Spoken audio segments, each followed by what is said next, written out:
seeing Shaun up there, I mean, that's incredible to see. Shaun has been, you know, my biggest role model at Stanford. He's been 2 years older than me always, and he's had his ups and he's had his downs, and to see him go through all of that and come out now in his final race at Stanford with a win is, I mean, I'm so happy for him. At the finish line, I was just so excited, and you know, to get, it would have been nicer to go 1-2, of course.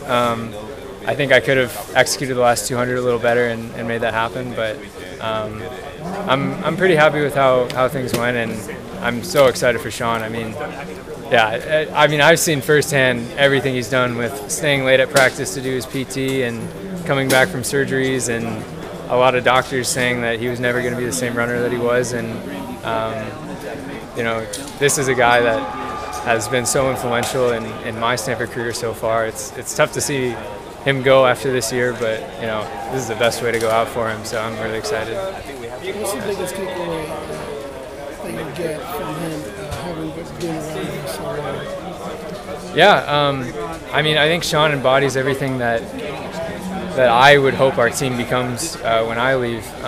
He's had such a strong influence ever since he came in as a freshman, and he's made sure that our team is the group of guys that compete and do what they do at every single meet. And Shaun shows up every single day at practice, and whether he's coming back from an injury or he's, you know, where he is now, ready to you know, go into USA's in a few weeks and compete, you know, he just goes in with a positive attitude, uplifts his teammates, and you know, he's the best teammate I've ever had. So I mean, a lot of what I've done is credit to Shaun, so I'm really happy. Is there a specific lesson, the biggest lesson you've I'm pro now, so no more violations or yeah, I mean, good race. Yeah, you too, man.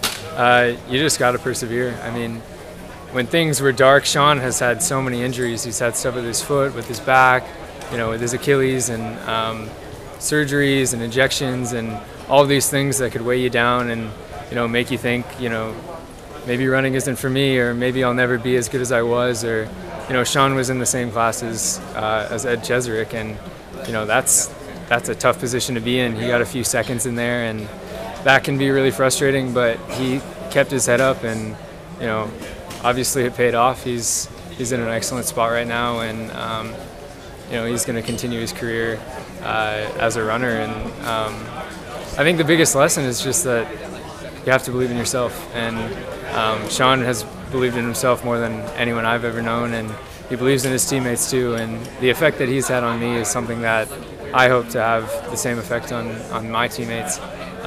So he's left the program in such a better place than where it was 5 years ago, so I'm hoping to just carry on what he's started. So yeah, he's the biggest influence that I've had at Stanford, and you know, I thank him a lot for that. Yeah. That move that he made at 700, did you know that was coming? Did you guys talk tactics? I mean, were working together at all before the race?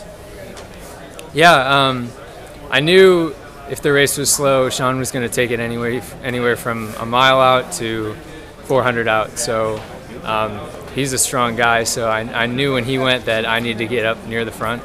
I think I could have done a better job with 200 to go, just being right on him, because I mean, I know how Shaun can accelerate, and I should have known a little better than to be one guy behind at that point.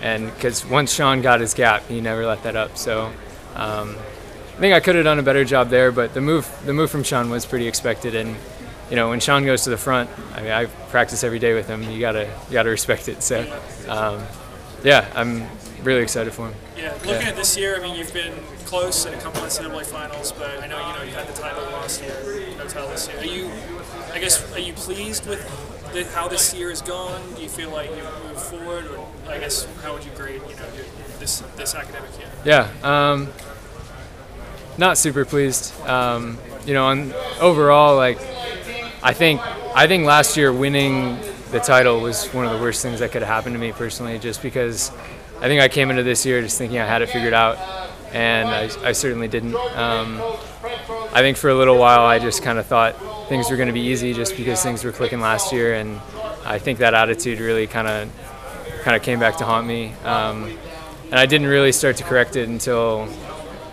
going into outdoor track, and at that point I think I had a really good string of races and stuff, and my outdoor season has been the one I've been most proud of this year. But you can't slack off for 2 seasons and think you have it figured out and expect things to work out. So I think I could have done a lot better job this year. So I'm looking to correct a lot of things over the summer, and my season isn't over yet. I'm technically not qualified for USA's, but hopefully they'll fill the field and I'll get in. So I think I have some good momentum right now. But if I had to grade the whole year, not satisfied. Was there a moment often, was there a specific moment that prompted that attitude change? Yeah, after NCAA's indoor, I sat down with Coach Milt, and we had a pretty honest conversation, and he asked me some questions that I've never been asked before, and I think it just made me really think about what I was doing and why I was even on the team and why I was still running, and it really made me realize where my priorities were, and if I wanted to continue to run, which I do, I needed to have a little bit of priority shift and a little bit of a mentality shift. So it was a conversation with my coach, and I thank him for that.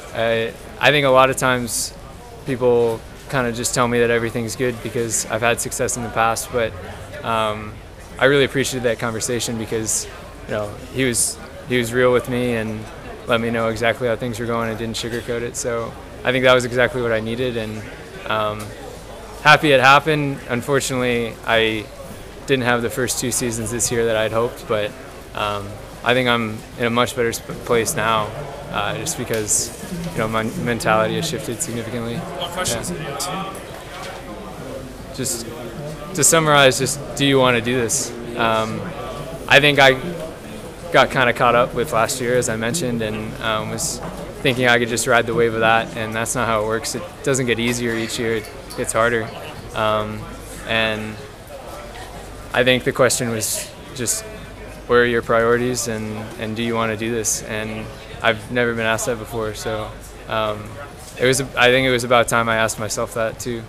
Yeah, and now that I know the answer, it's a lot easier to train and compete and go day-to-day life with just like a running attitude, and an attitude that my priority is running. So yeah. If running wasn't the priority, what was it? What were the things that were so creeping? School was creeping in a little bit. I think I'm not making an excuse here, but Stanford is a difficult place to go to school. So I think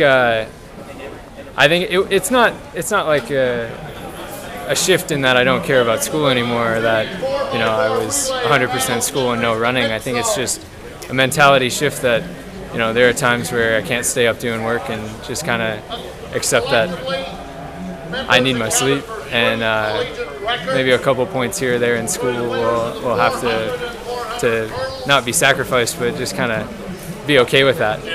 And it's a tough decision to make because school is important, running's important. It's just trying to find the balance, and I think my balance was a little shifted from where I wanted it to be. So it's still a balance, but yeah, I think it's just a better balance. Yeah. I've said balance a lot, but yeah. That's what it is. Yeah. Appreciate it, Grant. Thank you.